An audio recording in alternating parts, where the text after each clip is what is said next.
Welcome to Dunya Visions, a video podcast where we talk to ordinary people who are doing extraordinary things. I'm your host, Toby Dunya. In this episode, I talk to Michelle Rosko. Michelle is the founder of Worth and Power Fitness. She is a fitness coach, and her passion is to help as many people as she can, not only with their fitness, but also to learn to love the bodies they're in. Can you tell us a little bit about yourself and what you do? Yeah. Okay. Well, yeah. Thank you for giving me this opportunity. I always like to talk about what I do and why I do it and the ins and outs of it. It's so fun to talk about. So I appreciate this opportunity. I appreciate your thoughtful comments on my posts and all of that. About myself. So how far back do you want to go? Well, one of the things that I really like, I want to know a little bit about your journey toward becoming a fitness coach. Because I think that's the thing that I think is the most recent, possibly, that will bring a lot of value to a lot of people. So Right. What was your journey like? How did you get into it? Okay, awesome. I love that. So as I told you, I studied linguistics and I got my master's in it, which means I really liked it. But somehow I ended up being a fitness coach after all of that, which means that it was a passion, or it is a passion of mine. So just to give you some background about myself, I grew up as a military brat. So my dad was in the army, and then my dad was a missionary. So we moved around a lot. And as a kid, I always enjoyed playing sports, being active with my dad. And then as a teenager, I developed an eating disorder. I didn't know what it was at the time, but looking back, and then later getting diagnosed, I realized what it was. And that lasted for a while. So, that was a very dark place. And finally, after getting lots of help and lots of practice and through trial and error, like I've moved on from that. But fitness and food has always been, a big interest to me. So it was always a private thing, like something I just did for myself. I researched, I listened to podcasts, read books,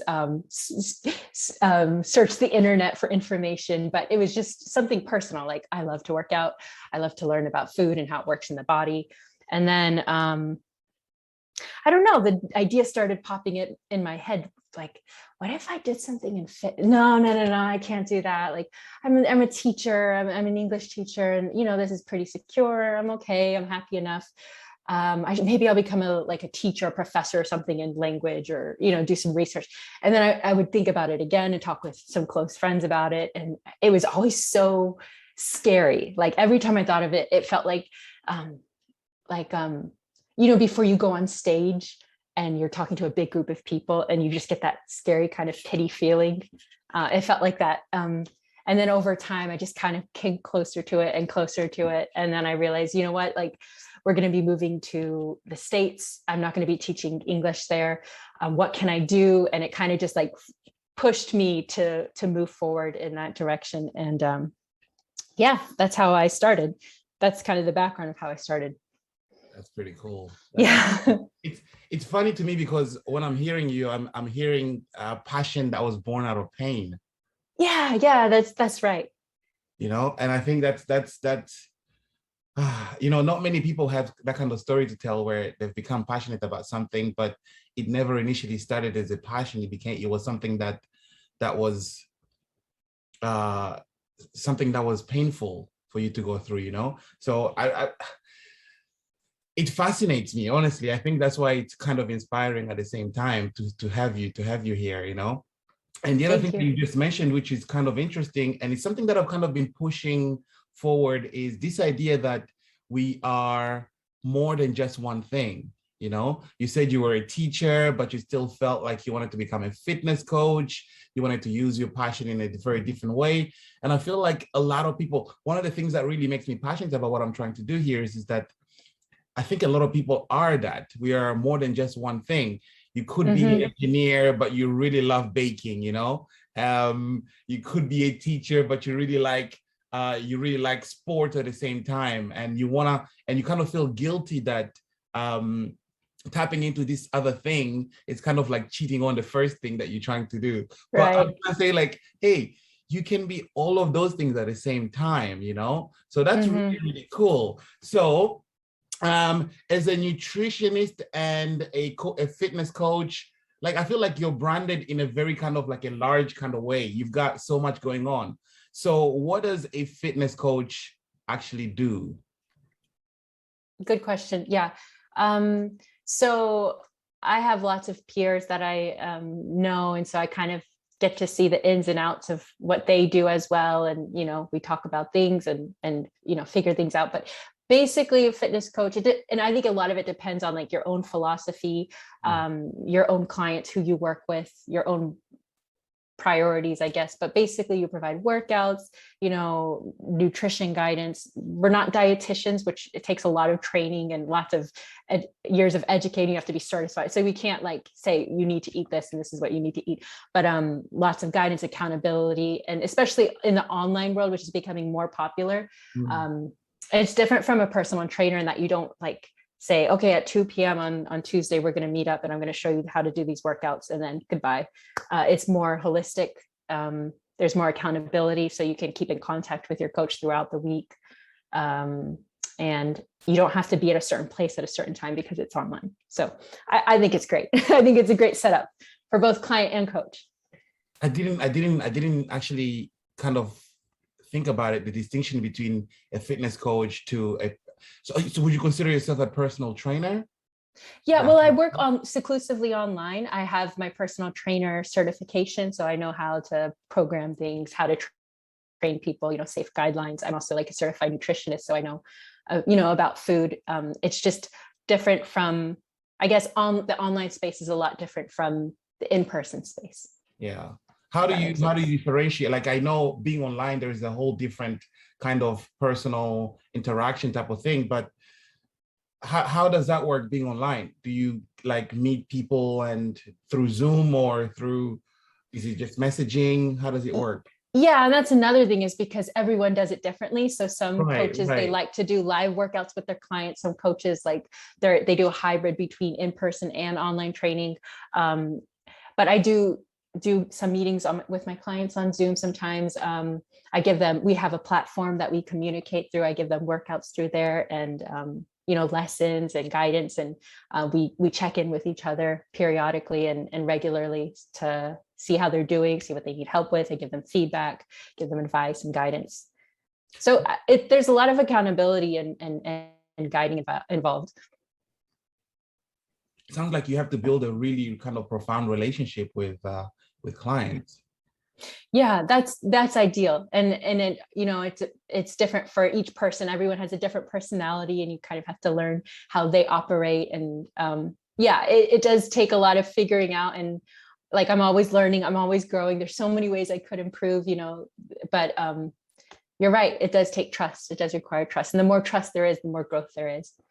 So with working online specifically, I don't know, I'm very interested in what you're saying, working online specifically. So do you, how do you get to meet your client? And I'd imagine you're also meeting clients that are in different time zones, right?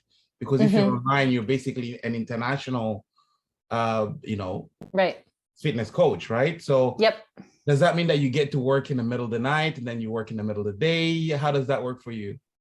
Well, we message back and forth, or we schedule times that work for both of us. There are, certain times that my clients send me feedback on their week. So I check in and I give them feedback. So it doesn't have to be at a certain time that we have to be live with each other. I mean, we do that sometimes, but it doesn't have to be that. That's cool. I feel like you have a lot more independence in your practice than right in their jobs, right? Yeah, I've worked with people living in Europe, Asia, America. I think the only continent is I haven't done the down under or South America, but everywhere else, yeah, I've worked with clients there.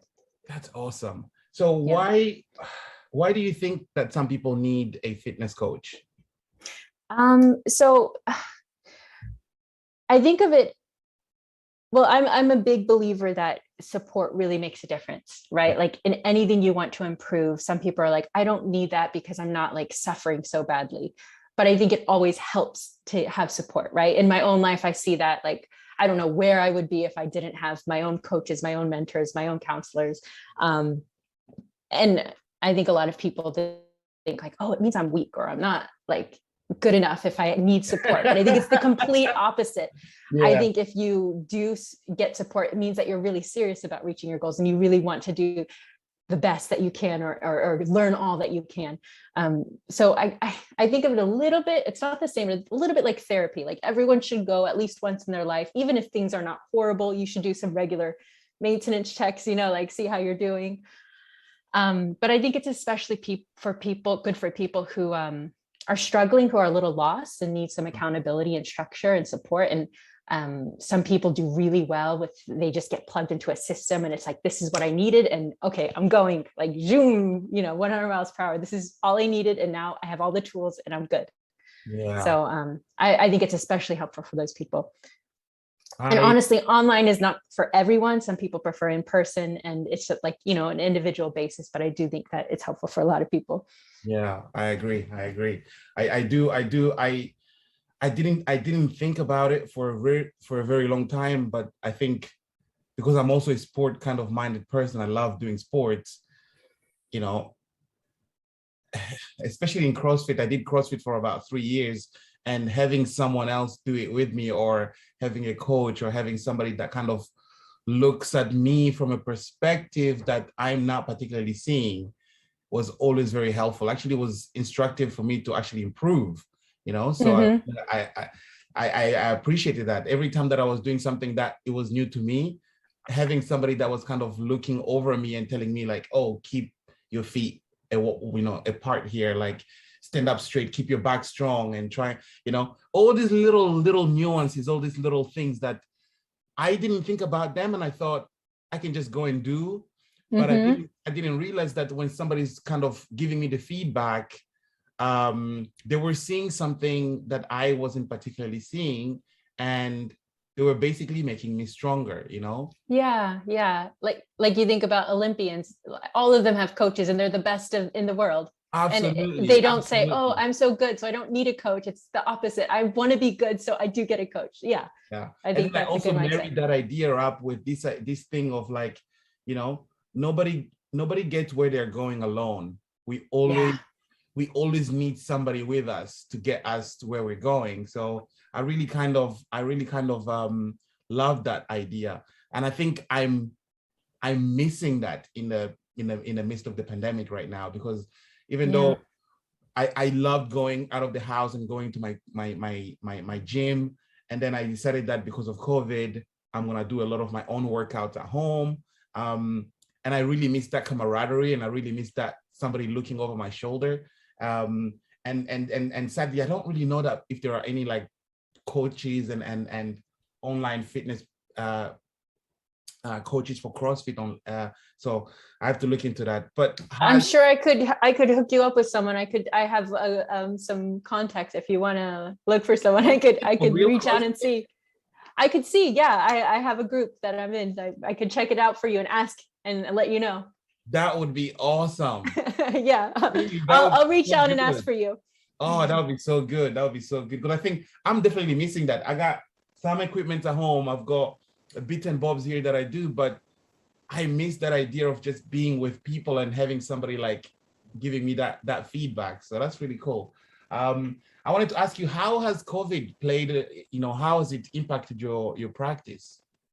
Yeah, so I started around COVID. My teaching contract was finishing, and I thought we were going to go back to the States last year, but because of COVID, we were delayed. So I was planning, I had my certification, I got the test, I passed the test, and I was really excited. And then I was like, okay, what do I do? And I was going to do in person. And right as I was like planning everything, just figuring things out, not knowing what I was doing, just trying my best to figure things out, like it started like the same week, pretty much.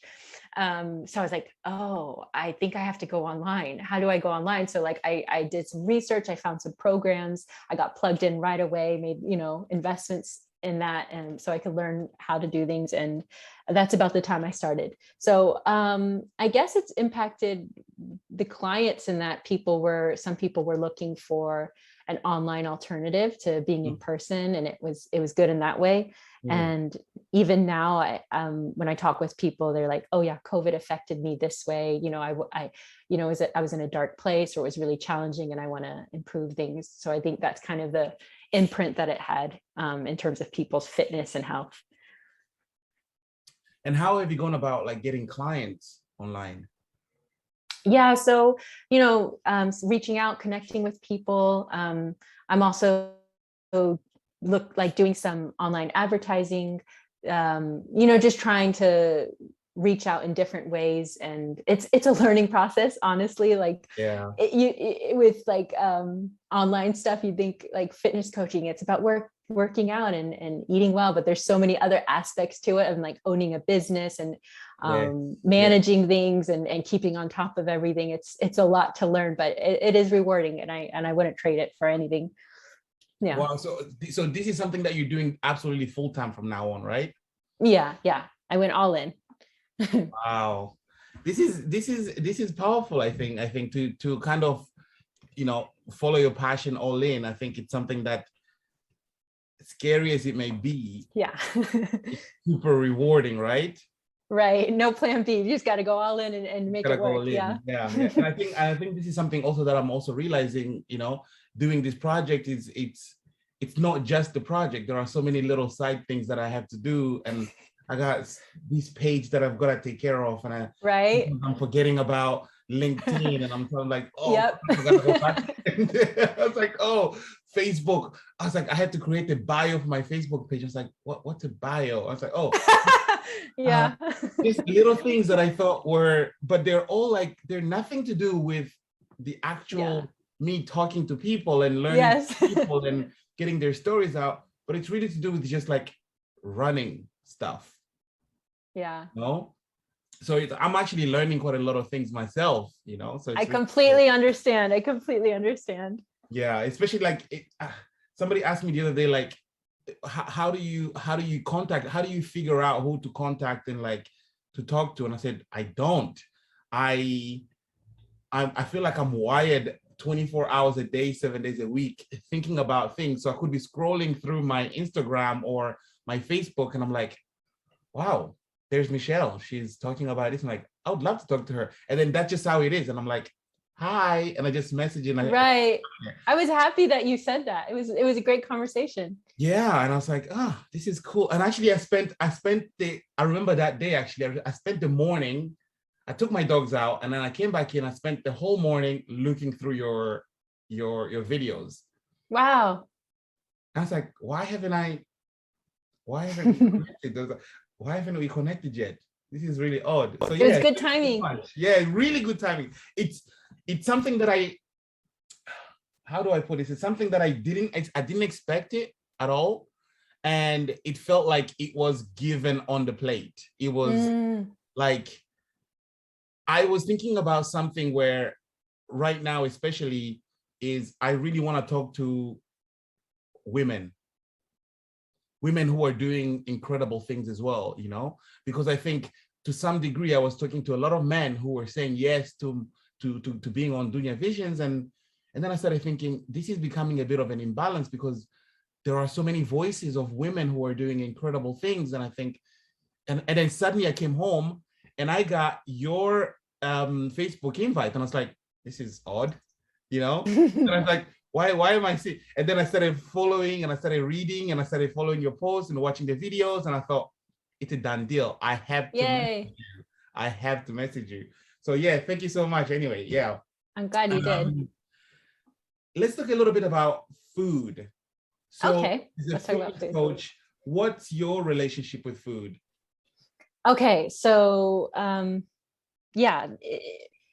food is such a simple process, human process. We all need food, but there's so many complexities to it. And especially having struggled with an eating disorder, mine was more the restrictive type.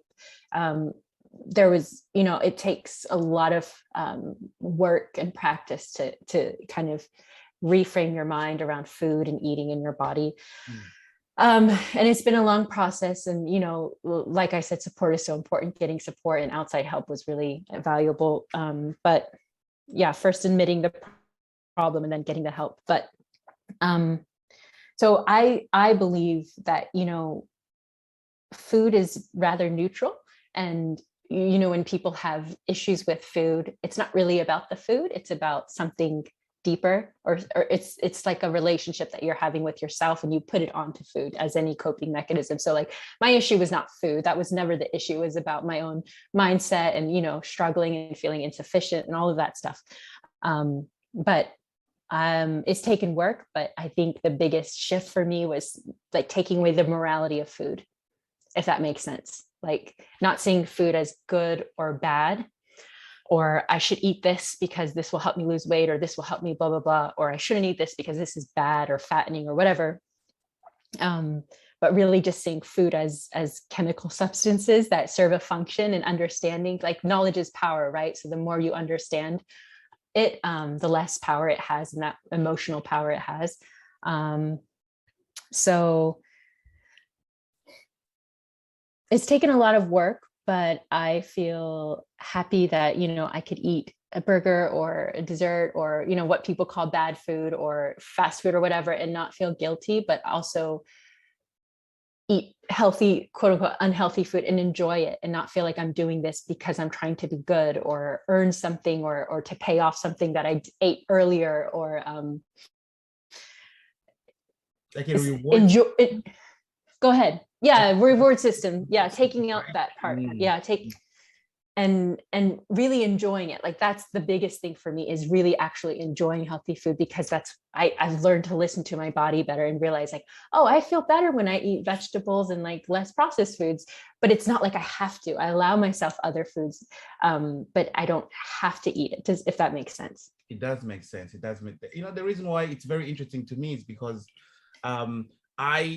I've only just, in the last few years, I've only just understood the relationship that I've had with food.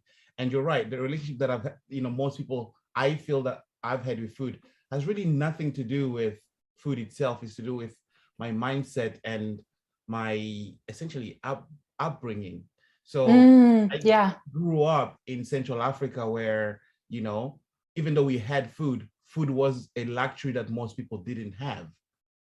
Right. And so I remember this very vividly, that some people would have food, but they would not know where their next meal will come from. So if food was presented to you on the plate, there was only this thing where like, you got to eat as much as you got to eat everything. Yeah. As much as you can, because you just don't know when your next meal is going to come from. So growing up and seeing a lot of these things, even though it wasn't particularly in my home, just being aware of this, I started to cultivate a mindset of like, eat everything in sight, but I didn't realize that became me. Even in my adulthood, that became me. It just became one of those things where when I'm hungry, when I see food, I will eat everything. And so it's only very recently that I've started to understand that I've had a really, really, really bad relationship with food, and I never saw it as a neutral thing.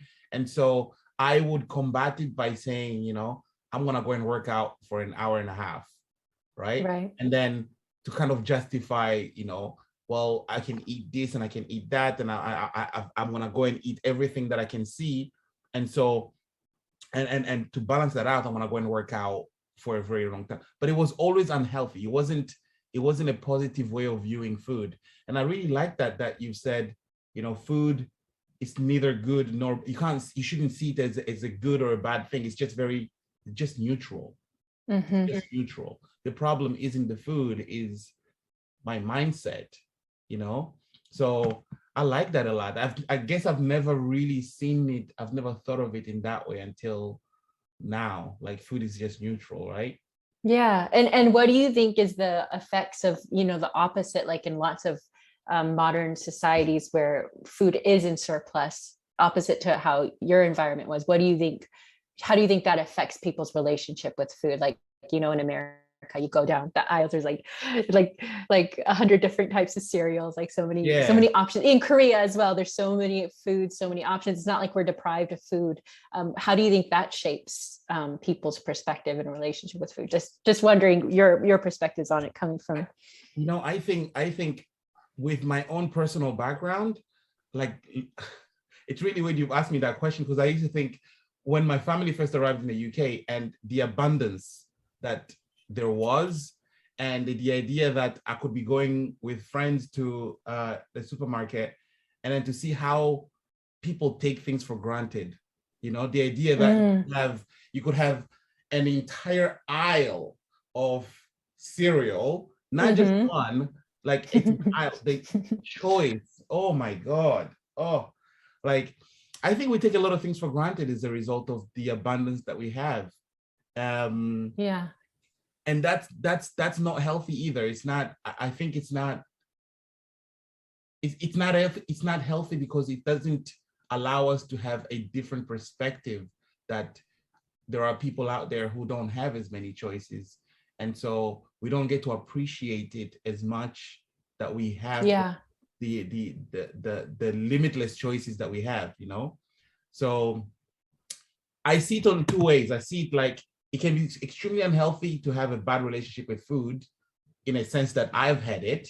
It hasn't been beneficial at all. But at the same time, not realizing that we have so much, and being appreciative of what we have, and then alternatively not wasting it. Yeah. I've seen that on the other level of like, because we have so much in abundance, people take it for granted. And because people take it for granted, they're easily just wasting. A lot of food gets wasted, you know? Right. And coming from where I've come from, that kind of hurts. Yeah, I grew up with neighbors who didn't have food. They didn't have anything to eat. And so, you know, to look at the amount of food that goes to waste, it just hurts. It actually hurts me, you know? So yeah, food is interesting. It's a very, very, very interesting thing. The other thing as well is about judgment as well. You know, you talked about food and you said, you don't need to feel like you don't have to make a choice between, you know, I should always eat really healthy food. You allow yourself to eat some, you know, you can have a burger, for example. How do you feel people judge themselves when it comes to food? Oh, that's such a good question. So I think the mindset, the thing is, if food is good or bad and you assign morality to food, then if you eat a bad food, you feel bad. If you eat a good food, you feel good, you know? And in some ways, like, you know, some people don't really have an issue, like it's not severe and it's just like, oh, I want to eat well, or I don't want to eat that bad food. But it taken to the extreme, like it was for me, it can be extreme, like it could be detrimental to your, you know, like if you eat a salad, you're a good person, or if you eat like a Twix bar, you're a horrible person, like taken to the extreme in that way. And I think I would say that the people who struggle the most with, you know, poor eating habits or a bad relationship with foods are the ones who feel the most shame around it. And I would say that's the biggest thing, is the shame and the self-criticism. So that's why in my program, I don't really say, let's take out this food group and let's only eat this and you can't eat this. There's guidelines and certain, you know, principles with science nutrition, but I stay away from saying, let's restrict all of these foods, unless it's something that you're actually allergic to and that will actually cause you harm. You know what I mean? Like, because that mindset can be so harmful, and it's really around shame and judgment. And the more you allow yourself freedom to eat different things, your body will, if you listen to your body will tell you to a certain degree. And that might take some practice to get there. And everyone's at a different level, but ultimately your body does know best. That's very interesting. This idea of like listening to your body. Do you find that a lot of people, especially the people that you've worked with, do you find that they've struggled with the idea of actually, what does it mean to even to listen to your body? You know, what does that mean for what does it mean? And do you think people struggle to kind of conceptualize and actually learn how to listen to their bodies? Yeah, so I will say the disclaimer that it does take practice, especially if you're really not used to it. Like I was at the point in my life, at one point, I remember I was always hungry, but I didn't even know that I was hungry. Like I was so out of touch with my body because it was all here and I was not connected to myself. And that took a lot of practice. So it does take trial and error depending on how far away you are. But if you think about it, like there's two camps, basically. There's like the diet culture, which is very, don't eat fat or restrict your calories severely, and the only goal is to lose weight. Like there's that mindset. And then there's the other one where it's very just intuitive, like just eat whatever you want, whatever you feel like.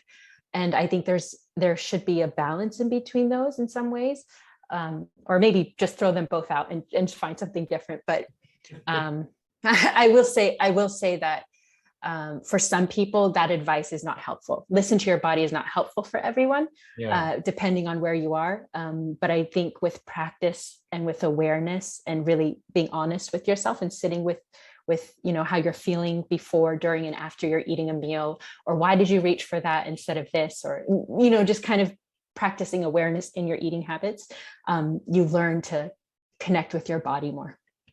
And then I'm hungry, I want to eat this, or this makes me feel good. And this, like, I'll have fast food sometimes or some processed food and I'll enjoy it, but it's not something I do all the time because I know I'll feel worse the next day, or you know what I mean? Or like, I know that if I eat lots of veggies and good whole foods and proteins, like my body feels better. So I want to eat that a little bit more, if that makes sense. Yeah, I think that's it. That's it. Even though it's a bit of a struggle to kind of get into it, everything takes practice. Everything takes practice. This morning when I woke up, actually, I had this thought. I thought, and I don't know why this came to my mind, but it was to do with this idea of, Jesus, what was I thinking about? I was thinking about this. It was, what is the word? Discipline. It was this idea of discipline. And for some reason, I don't know, I might be right, I might be wrong, but I woke up with this thought that discipline meant doing the same shit different days.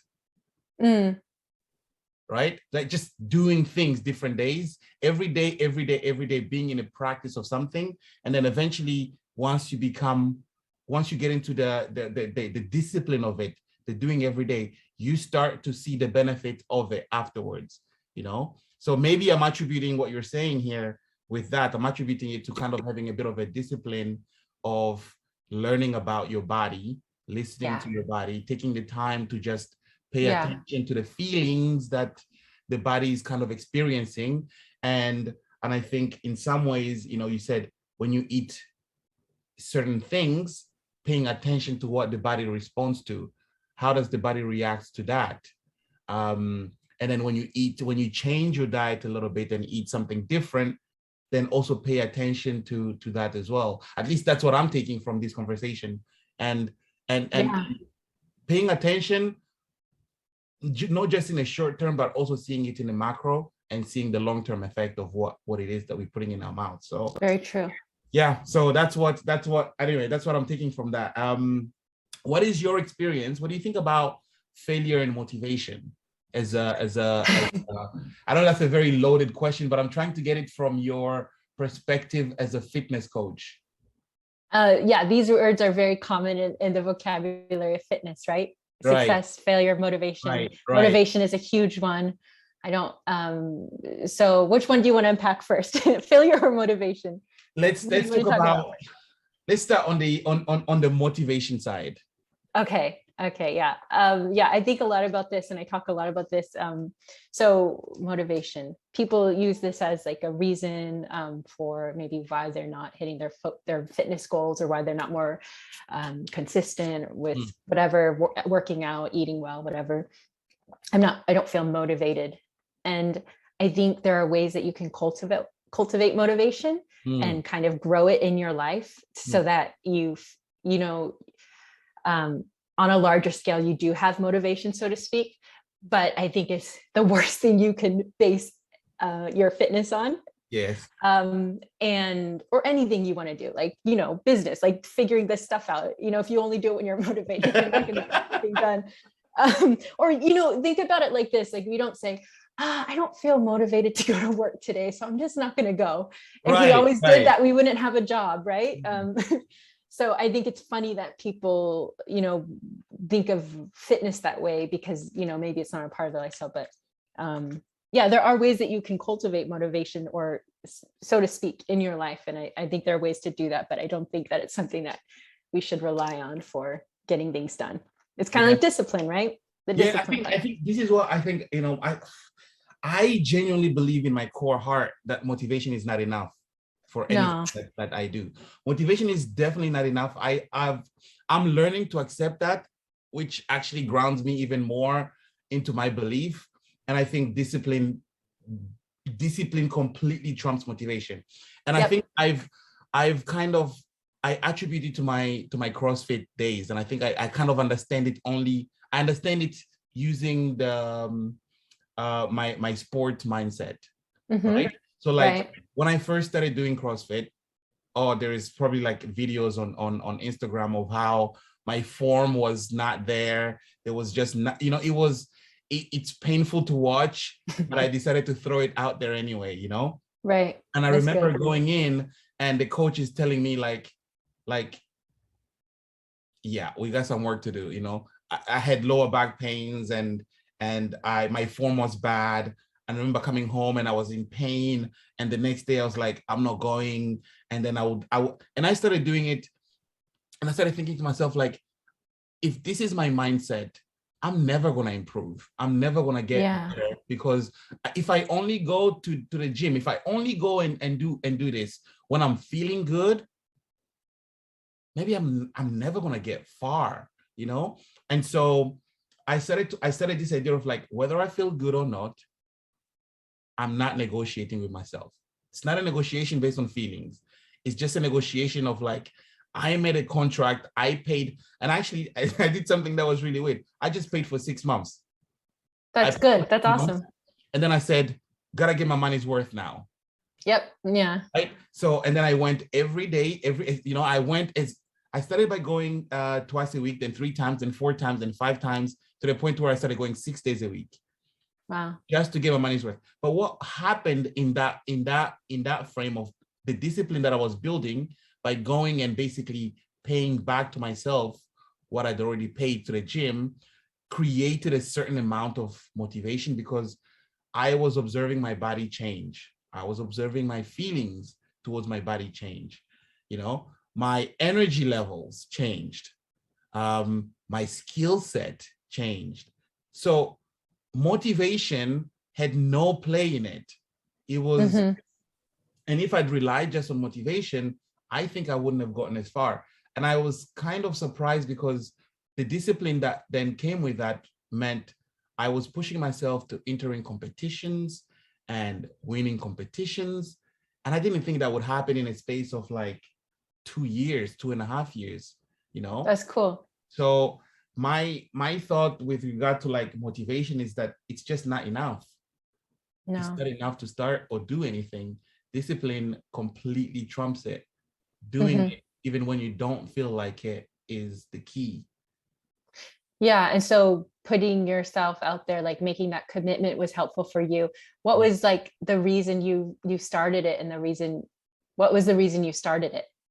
Like to improve yourself or to work on your fitness? Or I wanted to improve. I wanted to try something new. It was, you know, I'd never seen CrossFit before. I'd never heard of it. And I just before then I was doing Muay Thai, and then I had a back injury. I had a pain in my lower back that was just really, really bad. And when I went to CrossFit, I think a friend of mine said, you know, you should try CrossFit. And I got to CrossFit, and the coach said, well, you know, one of the reasons why you're having some pains in your lower back is because you don't have enough muscles to support yourself. So you need to build the muscles. And I'm like, nobody's told me this. The doctor told me to like, don't do anything for the next 6 months. And then I thought, I can't do nothing for 6 months. I need to do something to actually get my body going. And then so when I started with CrossFit, it was a steady progress, a steady process. of trying to build the muscles in the areas where my body was feeling pain and weak. And then as the muscles grew, I felt stronger. The pain went. So it was the idea was for me to try and learn something new. And it sounds like you like to learn new things and you're open to new loved it. I fell in love with the sport. I became, I want to say obsessed, but like I would come home and I'd watch CrossFit athletes. I'd watch videos on CrossFit. Skill set, people showing different skills and like choosing to like this week I'm gonna work on this particular skill and see how I develop in it and see if I like it. And you know, I was deadlifting more than some CrossFit athletes. Wow, that's great. That's awesome. And so I surprised myself. I didn't think that my journey in CrossFit would take me as far as it did, and I love that. Yeah. I really do. I think that, you know, we usually start something because there's a reason that we want to start with, or like for you, curiosity, or wanting to like have less pain in your back and build the strength. And then as you go on and set small goals, you get rewarded by those goals, you know, action before momentum, I guess, or action before motivation, right? That's, you're a good example of that. Your story is a good example of that. Yeah. So the other side to this is failure. What is your relationship? What do you think about the word failure as a fitness coach? I think that failure as we see it is necessary for growth. I think that struggle is important. I think that we can't grow unless we do face some failure, or it's kind of like with working out, like unless you have some resistance that's greater than your ability, your muscles are not going to grow. Like if you just lift 1 pound, do 1 pound bicep curls all the time, your muscles aren't going to get stronger. You have to challenge it with something harder. So I think that failure is actually a good thing. And I think that a nice way to see failure is, instead of it seeing as like, oh, something's wrong with me, which can be very easy. I do that a lot, and I work on that. But instead of seeing it as like, you know, the growth mindset thing, like I'm inherently flawed and I'm fixed and this is all I can do, versus I can learn and grow. I think seeing failure as feedback and as data is another way that we can grow. So you look back and say, oh, why did I do that? Why did this not work? What happened here? And if we could step back, just the same awareness thing, that like practicing awareness and not judging ourselves for it, then we can really learn from that and then be stronger for the next time it comes around, that same challenge comes around. So so like if something's not working, if you like find yourself like skipping your workouts every week, or constantly going for whatever food that, you know, it's not really aligned with your goals or your desires, like what's going on there? Look at it objectively. Don't beat yourself up. Just look at, you know, what is going, is it your environment? Do you need to set things up? Do you need some more support? Do you need some more accountability? And then find the, you know, data search and then fix that problem. And then it's better. You can learn from it. That's my approach to failure. I like that a lot. I like that, to look at failure as just data, just feedback, you know, and then the kind of feedback. And actually it allows, interestingly, as you were talking, kind of, I started thinking of it like, it allows me to, if I look at it as data, it allows me to realize what I can do in the moment of me feeling like I'm a failure. If I look at it as data, it's like, okay, well, this didn't work out here, but maybe I need to try something else and try it differently. It's just feedback. It's just feedback. Yeah. The key word is, what can I do? Then, I'm sorry? Why do you think people take it so personally, this failing thing? Like, I think because we feel like it means something about us. And I think a lot of that comes from like maybe how we were brought up, what kind of teachers we had, what kind of parenting styles we had, you know, like if our parents were very critical, if we made mistakes, then we were scared of failing, or if we were encouraged to be curious and open-minded about things, then maybe failure feels like, well, I'll just learn and then I'll get back up again. You know, people have different upbringings, but I think the key is people think it has something to do about them as a person, and they think, oh, that's it, I can't do anything about it. So I think that powerlessness is really key. Like some people like, I tried this and it just didn't work. And I tried this and it didn't work. But, when you take out your agency, you're giving away your power. And I think focusing on what you can do and nothing else, then you can take that agency back and fix problems to make them better, like improve and grow. Is it one of those things? This is going to sound a little controversial, but like, I feel like anytime that I do something and I settle for the easy way out. So for me to accept, I just tried it and it didn't work out. And then that be the end of it. It's me accepting a very, very easy and comfortable way out. As opposed to trying it again and again. And yes, as opposed to looking at it as a feedback, as data, and then saying, you know what, it didn't work out. Let me think about it a little bit differently. And then maybe there is something in here, there is something in this process that didn't quite fit my goal. And I need to either remove it or add more of it, adjust it in some ways, because this can be it. Right. You know what I mean? And that's been kind of the way I've approached things, especially recently, in that, like, to say that's just the way it is, it seems like I feel like it's me throwing in the towel in the ring. Like, yeah, didn't work out. I tried. One of the things that I'm trying to do is setting up the podcast, and to say like, oh, I did it, it was very annoying, and no, there is something there that I need to do, but I just need to figure it out. And exactly, yeah. And that's not to take away the difficulty of the task at hand. It's just to remove myself from the equation and to not take it personally, and to just say, hey, if I open this box set, if I open all of this, I will see something in there that maybe I did do, or maybe I didn't do well enough, and that I can adjust to anything, right? Yeah. So yeah, at least that's how I see it. I see it as that. So I wanted to also touch on it. I watched one of your videos, and you were talking about some misconceptions of weight loss, of linked to food perhaps, or something else.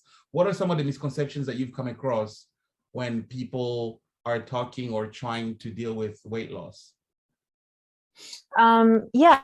So I guess, especially I guess all around the world, I won't say especially in any country, because I think it's pretty universal. At least half of the world, or most of the world, is into weight loss, right? Like, weight loss is the ideal. So I think some misconceptions are that, everyone should lose weight. And I don't think that's always true. I don't think weight loss is always the best thing for everyone. I also think that sometimes, I lost my train of thought. So another misconception about weight loss is that people think that it has to be, like, especially due to advertising, I think, like, like the magic pills, and like, wow, I lost, this much weight, 50 pounds in 2 weeks, and I feel great, or whatever, like those infomercials that you see on TV. Yes. Like, so we're like, oh, weight loss, they feel great with weight loss. It's going to make me happy. And, oh, they did it in 2 weeks. I should be able to do it in 2 weeks. And like, whoa, that's the ideal that we get when we think about weight loss. I think advertising and marketing has a lot to do with that. But like, I think a different approach to weight loss is, if it is something that's important to you, it is a personal thing. Like, not everyone wants to lose weight, but if it is something that's important to you, your health, your goals, your desires, that it should be really focused on sustainability. And like, how do you get there and keep it off? How do you get there and stay at that weight, or stay in that range? Like, it's not about finding a magic fix, but kind of learning the practices and the habits and skills that take you there, so that when you have those habits and skills, that in your life, then you can keep it there. And I think that's where people get like thrown off. They're like, I don't want to do the work. I don't want to practice. I just want a quick solution, you know? Yeah. So I would say that it does take time, and it's more of like a mindset shift and lifestyle change than it is a quick solution. Yeah, I For definitely, sure. definitely agree that some of the things, some of the advertisement that I've seen on TV, oh my God. I maybe because my Korean is not particularly great, so I don't really see it as often. I don't watch a lot of Korean TV, but even in England on TV, and even when we visit America, the amount of garbage that I've seen on TV about, you know, a person, somebody on some kind of a machine trying right. This should be one like machine is going to the make one it machine that's going to give you Yeah. everything, like you try this, 30 minutes, whatever, and then suddenly, boom, the magic fix, and you're gonna get all the answers to your heart's desire. Yep. You're gonna lose 150 pounds in a matter of like days and stuff. And I'm like, oh my God, this is dangerous. Yeah, it is. It is. It's kind of funny because it's ridiculous, but then people believe that, and it does have harmful effects on people's ideas. And even though we know it's harmful, I think it can be ingrained in our minds in the background sometimes. Yeah. Yeah, and I think social media can be a good thing, can also be a bad thing in that sense that it presents people with only the beauty. It doesn't always show you the hard work that comes with it. Yeah. And like just like anything else, losing weight, I think, can also be, it's a lot of hard work. You have to put in a lot of effort, Consistency. Yeah, lots of consistency. Which is not captured in a 30-second infomercial or a 1-minute video clip. Doesn't show a lot of consistency, but consistency is key, right? Yep. Yeah, exactly. So my sort of final question would be, what do you want? First of all, what do you get out of being a fitness coach? And then second thing is, what do you want your client to get out of it? Yeah. So I guess these are my whys, which is important. I don't always feel motivated, but I think this is what kind of drives me, is my reason for doing this. I will say that there are challenges, you kind of sometimes are dealing with people's limiting beliefs or dark, I guess you could say dark sides, like, people struggle with things and you're kind of confronting that, and that can be uncomfortable. It can be difficult. And I'm always trying to improve, and I know that I'm not perfect, and there's so many ways that I need to learn more about my craft and dealing with people and different struggles and different obstacles, but it can be challenging at times. But when I hear my clients say, like, I've never felt so confident in my whole life. This is the first time that, like, I'm actually enjoying exercise, or like, hey, I looked in the mirror today and I actually liked what I saw. Like, I'm creating healthy habits, and like I was able to do this, and I was never able to do, like, I was able to do 10 push-ups and I was never able to do that before.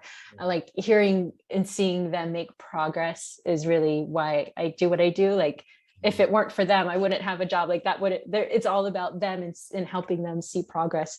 Or like, I usually eat the whole slice of cake, but I just ate a few bites and I was content, and I was like, whoa, this is new for me. Like, those kinds of breakthroughs that I see with my clients, really, it excites me, and it gives me so much joy. So I guess what I want from my clients is, I want them to feel confident in their bodies. I want them to feel more empowered around food and the choices that they're making. I want them to regularly exercise because, that's important. But, most of all, I want them to feel happier and healthier, and make those lifestyle changes that they can take with them for the rest of their lives. And really, ultimately, just love and accept their bodies. Yeah. Just love and accept their bodies as it is, knowing that we can always improve, but just as they are, they're okay and they're enough. because I know that's what I've had to learn the most out of my whole fitness journey is I'm enough, I'm worthy, I'm deserving, and I always have the power to make choices. So yeah, that's what I want for my clients as well. I want them to feel good in their bodies. Thank you so much. Thank you so much for your time. This was really, really good. And also I should say thank you for the Google Share Drive that you sent me yesterday. Oh yeah. That honestly, that is so good for like, because I'm trying to create content, right? Mm-hmm. And the fact that I've got your written comment as well, oh, amazing. Yeah. Oh, you're welcome. I'm glad that I did. I just wanted you to know like some ideas that I had and give you some feedback. So they were great questions. I always love answering questions like this and talking about what I do. And it helps me to clarify what I'm doing. And it reminds me of why I'm doing what I'm doing. I love it. And it was really fun talking with you and engaging with you. And thank you for sharing this time with me and your energy with me. I appreciate it. Thank you so much.